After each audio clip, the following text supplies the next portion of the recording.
Good morning students.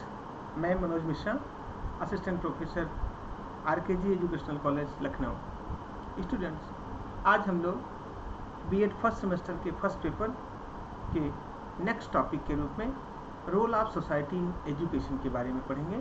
तो आइए हम लोग आगे बढ़ते हैं। Role of society in education, जैसे हम कहें कि शिक्षा में समाज का योगदान। वास्तव में शिक्षा कैसे समाज के साथ आगे बढ़ती है और समाज कैसे शिक्षा के द्वारा इनोवेटिव होता जाता है और दोनों एक दूसरे को कैसे नवाचारी बनाते रहते हैं। तो इस क्रम में हम लोग आज सीखेंगे और इस पूरे टॉपिक में इसकी चर्चा करेंगे। हम लोग अगर बात करें कि डेफिनेशन ऑफ सोसाइटी, वास्तव में समाज की परिभाषा एक क्या हो सकती है, तो हम लोग कह सकते हैं society is a group of individuals involved in persistent social interaction और a large social group sharing the same spatial और social territory, typically subject to the same political authority and dominant cultural expectation. हम कहें कि अपने सांस्कृतिक पृष्ठभूमियों के साथ एक सरकार के अंतर्गत विभिन्न समुदायों के लोग जब एक ढंग के रहन सहन और एक ढंग के कानून के तहत अपने जीवन प्रणाली को आगे बढ़ाते हैं, तो वो जो एक रूप जनमानस का रूप दिखाई देता है, वह समाज कहलाता है। अगर हम बात करें कि क्या समाज का रोल है इस पूरे घटनाक्रम में, तो हम एक एक करके इसकी चर्चा कर सकते हैं कि society is an experimental lab for the knowledge of family and education school. हम इस कहें कि समाज विद्यार्थी को जो भी परिवार से, जो भी विद्यालय से जानकारी मिल पाती है, उसका वह प्रयोग करता है, जहाँ वह समाज कहलाता है। वास्तव में हम ये कहें कि समाज में रहकर विद्यार्थी परिवार एवं विद्यालय के द्वारा सीखे गए बातों का अनुप्रयोग करता है। इस अनुप्रयोगीकरण के दौरान उसको कुछ नई बातें सीखने को मिलती हैं और कुछ वो प्रत्यक्ष अप्रत्यक्ष रूप से सीखता जाता है। हम ये कहें इस पॉइंट में कि educational improvement occurs by the effect of society interactions। Educational improvement, हम कहें शैक्षिक विकास लगातार सोसाइटी में, समाज में हो रहे आपसी अंतःक्रिया के माध्यम से आगे बढ़ता है। इस बात को हम लोग इस रूप में समझ सकते हैं कि जैसे किसी समाज में किसी चीज़ की ज़रूरत है या किसी समाज में कोई बुराई पनपी हुई है, तो उस बुराई को दूर करने के लिए, उस अवगुण को दूर करने के लिए शिक्षा में सुधार होता है, उसके पाठ्यक्रम में परिवर्तन किया जाता है और ऐसा पाठ्यक्रम रखा जाता है कि जिन पाठ्यक्रमों के द्वारा हम ऐसे व्यक्ति डेवलप कर सकें, ऐसे पर्सन बिल्ड कर सकें कि जो सोसाइटी में बड़े होकर जब आएंगे और अपना कार्य करेंगे तो वो उन अवगुणों से दूर रहेंगे, वैसी बुराइयां उनमें नहीं होगी। इस तरह हम कह सकते हैं कि educational improvement occurs by the effect of society instruction. हम कह सकते हैं कि समाज में हो रही अंतःक्रियाओं के द्वारा इस प्रकार शिक्षा आगे बढ़ती है, शिक्षा में विकास होता है। इसी क्रम में हम लोग बात करें society demands for the virtue of the person. समाज सीधे तौर पर वह डिमांड करता है कि हमें ऐसे गुणकारी लोगों की ज़रूरत है, हमें ऐसे व्यक्ति की ज़रूरत है जो समाज में आए और इन परेशानियों को दूर करें। इस तरह सोसाइटी मांग करती है। वो मांग उस समय के, उस देश काल परिस्थिति के बुद्धिजीवियों, उस सरकार और उन शिक्षा शास्त्रियों से होता है सीधे तौर पर कि हमें ऐसे व्यक्तियों की ज़रूरत है। तो उन बातों को कवर अप करते हुए शिक्षा शास्त्री पाठ्यक्रम में उन विषयों को स्थान देते हैं, उन बातों को जोड़ते हैं जिससे ऐसे प्राणी या ऐसे व्यक्ति निखर कर सामने आए जो समाज के लिए कारगर सिद्ध हो और उस देश को आगे ले जाने के लिए, उस समाज को आगे ले जाने के लिए सक्षम हो। इस क्रम में हम लोग कहें कि society represents relationship between school and community. हम कहें कि समाज सीधे तौर पर विद्यालय एवं परिवार, स्कूल, विद्यालय एवं समाज में जुड़ाव रखता है। विद्यालय एवं समुदाय में एक कनेक्टिंग लिंक के रूप में होता है। हम समाज में रहकर समुदायों के बारे में जानते हैं, समझते हैं, कौन से समुदाय आगे हैं, कौन से समुदाय पीछे रह गए हैं, इन समुदायों के लिए हमें क्या क्या करना चाहिए, इन समुदायों के उत्थान के लिए कैसी स्थिति होनी चाहिए, कौन समाज में रहकर आगे बढ़ गया, कौन समाज में पीछे रह गया। इन बातों को हम व्यवस्थित करने के लिए एक तरह से सोसाइटी में ही देखते हैं कि समुदायों को हम कैसे समानता के स्तर पर लाएं और उनको हम कहीं असमानता का भाव का एहसास न होने दें। इस क्रम में हम लोग आगे बढ़ते हैं तो हम कह सकते हैं कि society regulates humanity by the education. यहाँ हम लोग बात करें, ह्यूमैनिटी का अर्थ होता है मानवता से। सोसाइटी रेगुलेट्स ह्यूमैनिटी, समाज जो है वो सीधे तौर पर जन मानस में मानवता का भाव आगे ले आता है शिक्षा के द्वारा। जैसे जैसे समाज में समानता का भाव आएगा, जैसे जैसे समाज में जागरूकता आएगी, वैसे वैसे हम कह सकते हैं कि वह समाज मानव परक होता जाएगा। मानवता का मतलब होता है मानव परक गुणों से व्यवस्थित होना, मानवता के गुण डेवलप कर जाना। हम धार्मिक आधार पर एक तरह से धार्मिक रूप से निरपेक्षता का भाव जगाना। जब व्यक्ति धार्मिक रूप से, सांस्कृतिक रूप से, जातीयता के रूप में, क्षेत्रवाद के रूप में इन बातों से तिलांजलि दे देता है, वो इन बातों से दूर ऊपर उठ जाता है, तो हम कह सकते हैं उस व्यक्ति में मानव परक गुणों का विकास हो गया, उस व्यक्ति में मानवता के गुण समाहित हैं और वह व्यक्ति अच्छे से व्यक्ति की सहायता के लिए आगे रहता है।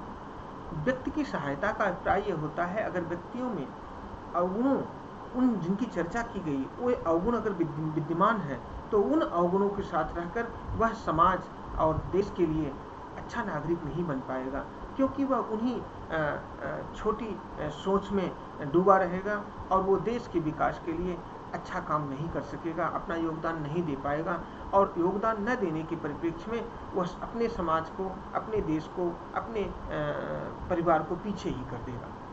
हम कह सकते हैं इस प्रकार कि जब व्यक्ति में मानव परक गुणों का डेवलपमेंट होता है और वह समाज में रहकर ही होता है, समाज की शिक्षा के माध्यम से ही वह आगे बढ़ता है।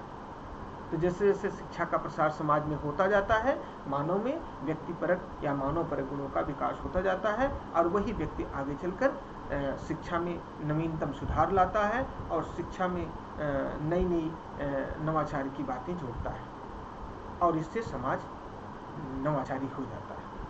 आगे हम बात करें, society affects education and education improve society. इन बातों की चर्चा में हम लोग देखते हैं कि समाज कैसे शिक्षा को प्रभावित करता है और शिक्षा कैसे समाज का उन्नयन करती है। हम कहें ये दोनों एक ही सिक्के के दो पहलू हैं।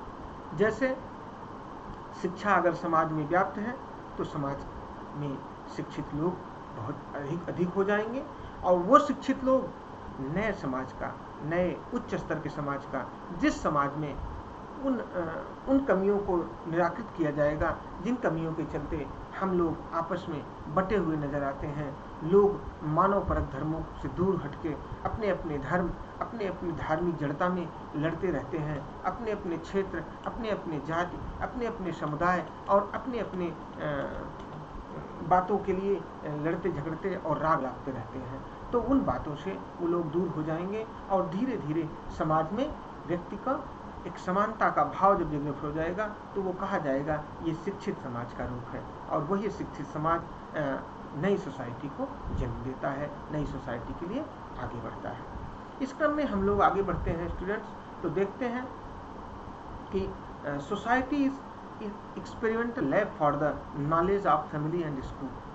इस क्रम में हम लोग कह सकते हैं कि events like birthday party, marriage anniversary, fair, national and religious festivals, इन सब में जब विद्यार्थी शामिल होता है और वह शामिल होकर उन बातों को देखता है, समझता है, सीखता है, तो वो अपने आप को एक तरह से डेवलप करता है।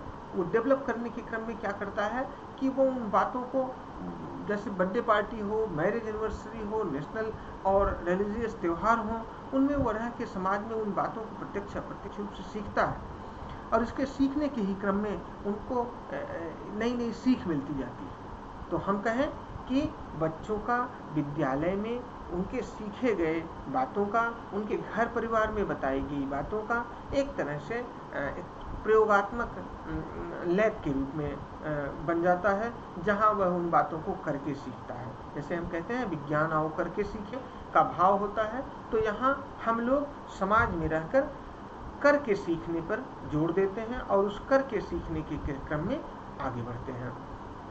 हम लोग बात करें नेक्स्ट क्रम में विद्यार्थियों, तो हम लोग देखते हैं कि society educational improvement occurs by the effect of society interaction. यहाँ इसकी चर्चा हम लोग पिछले स्लाइड में किए कि by the society functions child interactions with each other and other society persons by which they learn directly and indirectly। जैसे हम कहें कि समाज में रहकर विद्यार्थी लोगों के बीच में अंतर क्रिया करता है और उनके बीच वह आपस में जो भी सीखता है और उनसे प्रभावित होता है और प्रभावित करता है।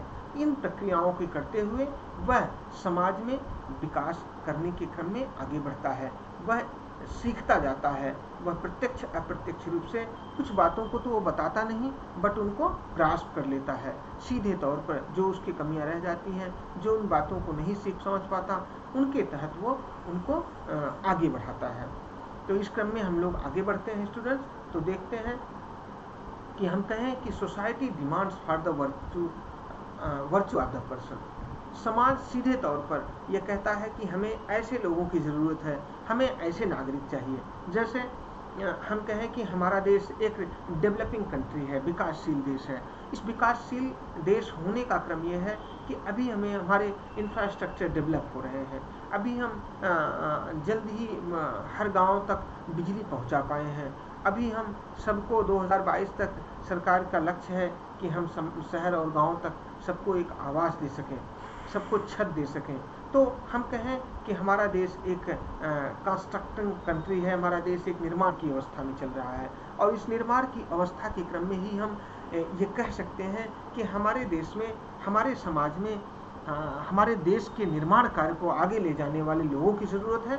तो सोसाइटी डिमांड करती है कि हमें अच्छे इंजीनियर्स मिलें, हमें अच्छे प्रबंधनकर्ता मिले, हमें अच्छे डॉक्टर मिले, जिनके द्वारा हम अभी पूरे देश में अपने ऐसे इंफ्रास्ट्रक्चर डेवलप कर सकें, ऐसी सुख सुविधाएं डेवलप कर सकें, हम ऐसी सड़कें बना सकें, ऐसे पुल बना सकें, ऐसे अस्पताल बना सकें, ऐसे प्रयोगशालाएं बना सकें, ऐसे हम विधान कर सकें कि कैसे हम जल्दी से लोगों के लिए, जनमानस के लिए सुविधा को व्यवस्थित कर पाएँ। और उस जनमानस की सुविधा के लिए सोसाइटी सीधे तौर पर ऐसे लोगों की डिमांड करती है कि हमें समाज में ऐसे गुणों से संपन्न व्यक्तियों की ज़रूरत है। So society demands for the virtue of the person. इस क्रम में हम लोग आगे बढ़ते हैं, तो देखते हैं बच्चों कि society represent relationship between school and community. Society किसी भी तरह, समाज किसी भी तरह से भी एक समुदायों में और विद्यालय में एक संबंध स्थापित करता है। जैसे हम कहें कि विद्यालय में टीचर और पेरेंट्स मीटिंग होती है, हम इसे कहें कि क्यों होती है, इसका होने का भाव क्या है। तो हम ये कह सकते हैं कि विद्यार्थी घर परिवार में और समाज में रहकर क्या करता है, इन बातों की जानकारी माता पिता बताएंगे, और विद्यालय में रहकर विद्यार्थी क्या काम करता है, कैसे सीखता है, कैसे आगे बढ़ता है, इन बातों की जानकारी शिक्षक बताएंगे। तो इस जो अभिभावक और अध्यापक का जो मिलन होता है, इस मिलन के परिप्रेक्ष्य में ये बातें एक योजना के तहत आगे बढ़ती हैं कि वास्तव में विद्यार्थी का ऑलराउंड डेवलप होने में कहाँ कमियां आ रही हैं, कैसे विद्यार्थी में और कौन सी व्यवस्थाएं जो उसे अस्थिर कर रही हैं, उनको हम दूर करने का उपाय कैसे कर सकें। इसलिए कह सकते हैं कि society represents relationship between school and community. समुदाय के लोग विद्यालय में कैसे क्या सीख रहे हैं, क्या कर रहे हैं, उसका सीधा सा प्रतिफल समाज में उस बच्चे के द्वारा स्पष्ट दिखाई देता है, और वह विद्यार्थी उस कार्य को जब करता है तो उसका सीधा प्रभाव उनके माँ बाप और उनके गुरुजनों पे होता है। तो इसका एक सीधा सा प्रमाण होता है। इस क्रम में हम आगे बढ़े तो कहते हैं society regulates humanity by an education.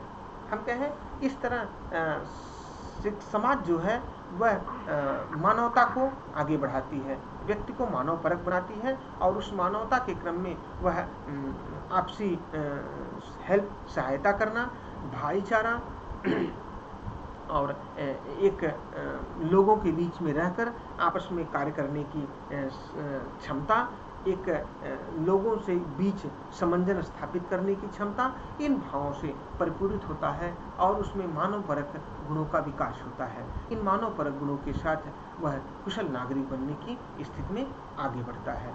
तो इस क्रम में हम लोग विद्यार्थी देखते हैं कि society affects education and education improve society. जैसे हम कह सकते हैं कि विद्यार्थी के लिए कैसे समाज शिक्षा को प्रभावित करती है और कैसे शिक्षा समाज को ऊपर ले जाती है, उसमें नवीनीकरण करती है, उसका उच्चीकरण करती है, उसका उन्नयन करती है। हम कह सकते हैं कि समाज में शिक्षा जो भी भाव प्रकट करती है वैसे नागरिक तैयार करती है, और उन नागरिकों के क्रम में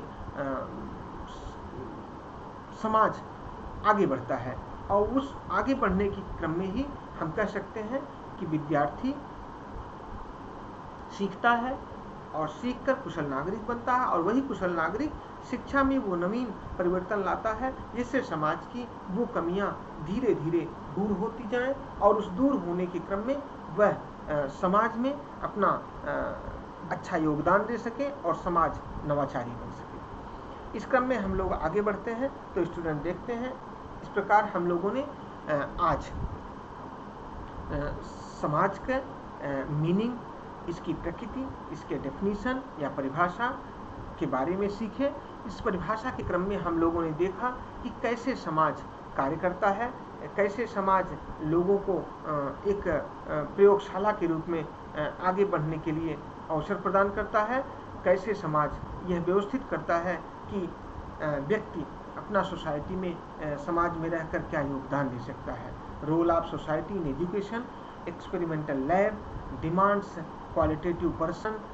समाज सीधे गुणकारी लोगों की डिमांड करता है और वह फिर पाठ्यक्रम के द्वारा लोगों को उसी रूप में तैयार किया जाता है। वैसी डिमांड के अनुसार ये improve society by the improvement of education, यह कैसे शिक्षा का विकास करती है और वही समाज वही शिक्षा का विकास करके वही समाज फिर अपने आप का उन्नयन या उत्थान करता है। अंत में हम कहें कि society regulates humanity by the education. समाज सीधे तौर पर शिक्षा के द्वारा मानवता को उच्चीकृत करता है, मानवता या मानव परक गुणों का विकास करता है, जिससे व्यक्ति मानवता के धर्म से जुड़ पाते हैं और अपने परिवार, समाज और क्षेत्र और देश के विकास में कुशल योगदान दे पाते हैं। इस तरह आज हम लोगों ने इस सोसाइटी और रोल ऑफ एजुकेशन के बारे में अच्छे से पढ़े बच्चों। Thank you to all of you.